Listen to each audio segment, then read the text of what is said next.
Hello everyone, welcome to be knowledgeful study of IGNOU. आज की इस वीडियो में हम देखेंगे एमपीएस 004 का क्वेश्चन नंबर 2 जो दिसंबर 2022 में पूछा गया था। इस वीडियो में हम इसका आंसर देखेंगे जो डेविड ईस्टन के सैद्धांतिक संरचना के बारे में है। उससे पहले हम जान लेते हैं डेविड ईस्टन के बारे में।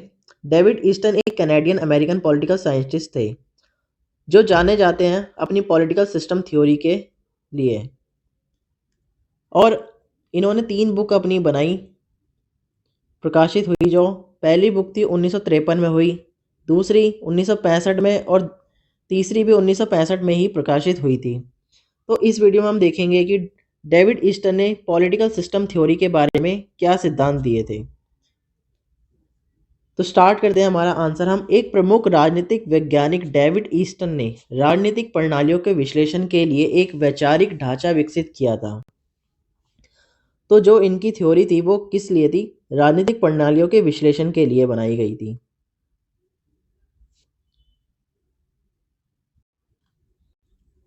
उनका दृष्टिकोण, जिसे अक्सर सिस्टम सिद्धांत या इनपुट आउटपुट मॉडल कहा जाता है, कई प्रमुख मान्यताओं पर आधारित है।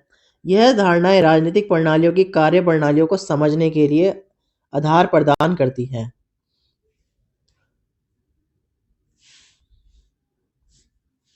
आगे हम समझते हैं, जिसमें हम पहले देखते हैं कि डेविड ईस्टन के वैचारिक ढांचे के पीछे कुछ मुख्य धारणाएं क्या है। तो पहली हमारी समग्र दृष्टिकोण। ईस्टन का ढांचा एक समग्र परिप्रेक्ष्य को अपनाता है, राजनीतिक व्यवस्था को एक एकीकृत और परस्पर जुड़े हुए मानता है। यह प्रणाली के भीतर विभिन्न घटकों की परस्पर निर्भरता और अंतर संबंध पर जोर देता है। आगे बढ़ने से पहले मैं आपको एक चार्ट समझा देता हूं, जिससे आपको ये वीडियो इजीली समझ आने लग जाएगी।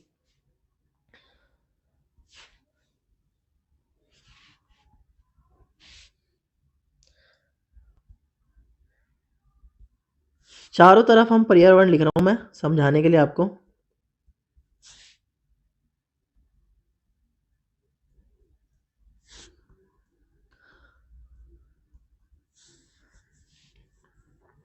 अब ऐसा है कि सरकार अगर कोई भी नीतियाँ बनाती है, पॉलिसी बनाती है, तो उस पर पहले वो क्या लेती है? डिसीजन लेती है और फिर पॉलिसी बनाती है। और जैसे ही वो डिसीजन लेने के बाद पॉलिसी को बनाया जाता है तो वो इम्प्लीमेंट की जाती है। और दोबारा से अगर इस पॉलिसी को हमें रिक्रिएट करना है या समय के अकॉर्डिंग चेंज करना है तो दोबारा से क्या होता है? डिसीजन लिया जाता है। तो ये सर्कल ऐसे ही चलता रहता है। तो ये अब बेसिकली इसी फ्रेमवर्क के बारे में इन्होंने थ्योरी दी थी। तो ये मैंने आपको बिल्कुल शॉर्ट में समझाने की कोशिश करी है। आगे आगे देखते हैं, पॉइंट्स के थ्रू समझने की कोशिश करते हैं। सेकंड पॉइंट से हम समझते हैं कि होम्योस्टेसिस क्या होता है। राजनीतिक व्यवस्था एक जैविक जीव की तरह संतुलन या स्थिरता की स्थिति तलाशती है। होमोस्टेसिस की यह अवधारणा बताती है कि सिस्टम में आंतरिक और बाहरी गड़बड़ी के जवाब में स्थिरता बनाए रखने के लिए एक तंत्र है। अगर हमें कोई भी पॉलिसी बनानी है तो उसके लिए हमें आंतरिक और बाहरी गड़बड़ी के लिए भी देखना होगा, उसकी स्थिरता को बनाए रखने के लिए। थर्ड पॉइंट है हमारा अनुकूलन। राजनीतिक प्रणालियों को अनुकूली संस्थाएं माना जाता है। वह अपनी संरचनाओं और प्रक्रियाओं को समायोजित और अनुकूलित करके अपने पर्यावरण में होने वाले परिवर्तन पर प्रतिक्रिया करते हैं। अनुकूलन को एक सतत प्रक्रिया के रूप में देखा जाता है जो सिस्टम को जीवित रहने और प्रभावी ढंग से कार्य करने की अनुमति देता है, जैसे मैंने आपको पीछे वाले में समझाया अभी।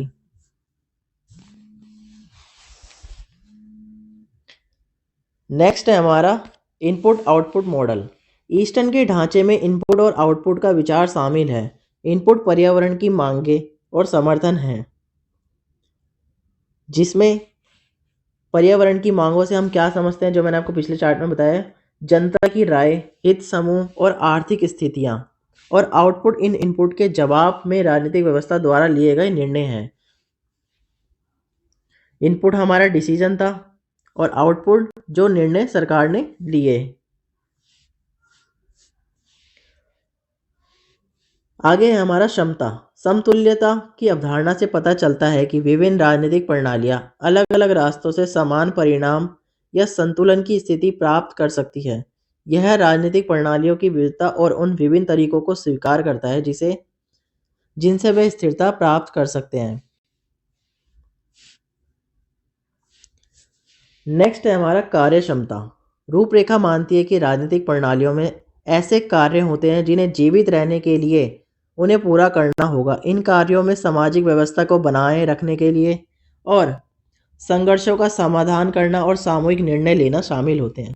सिस्टम की प्रभावशीलता का मूल्यांकन इन कार्यों को पूरा करने की क्षमता के आधार पर किया जाता है। 7th पॉइंट है हमारा इम्पोर्टेंट, ओपन सिस्टम। राजनीतिक व्यवस्था को एक खुली व्यवस्था माना जाता है जो अपने पर्यावरण के साथ अंतर्क्रिया करती है। यह पर्यावरण से इनपुट प्राप्त करता है, उन्हें आंतरिक रूप से संसाधित करता है और आउटपुट उत्पन्न करता है जो बाहरी वातावरण को प्रभावित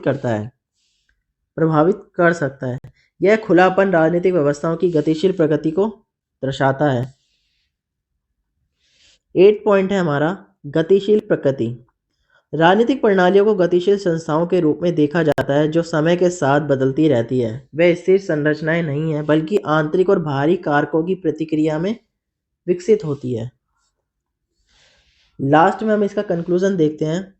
यह ध्यान रखने योग्य महत्वपूर्ण है कि हालांकि ईस्टर्न का वैचारिक ढांचा, जिसे हम पॉलिटिकल थ्योरी के लिए भी जानते हैं, या इनपुट आउटपुट मॉडल वैचारिक ढांचा प्रभावशाली रहा है, लेकिन यह आलोचना से भी रहित नहीं है। इसकी भी आलोचना की गई है। कुछ विद्वानों का तर्क है कि यह राजनीतिक प्रणालियों की जटिलता को अधिक सरल बनाता है और राजनीति में शक्ति और संघर्ष की भूमिका जैसे कुछ पहलुओं की उपेक्षा करता है। बहरहाल इन धारणाओं को समझने से राजनीतिक प्रणालियों के अध्ययन के लिए ईस्टर्न के दृष्टिकोण को अंतर्दृष्टि मिलती है। Thanks for watching. अगर वीडियो आपको पसंद आई है तो वीडियो को प्लीज़ लाइक करें, शेयर करें और चैनल पर नए हैं तो प्लीज़ चैनल को सब्सक्राइब करें। इस वीडियो का PDF आपको टेलीग्राम पर मिल जाएगा जिसका लिंक मैंने डिस्क्रिप्शन में दे रखा है।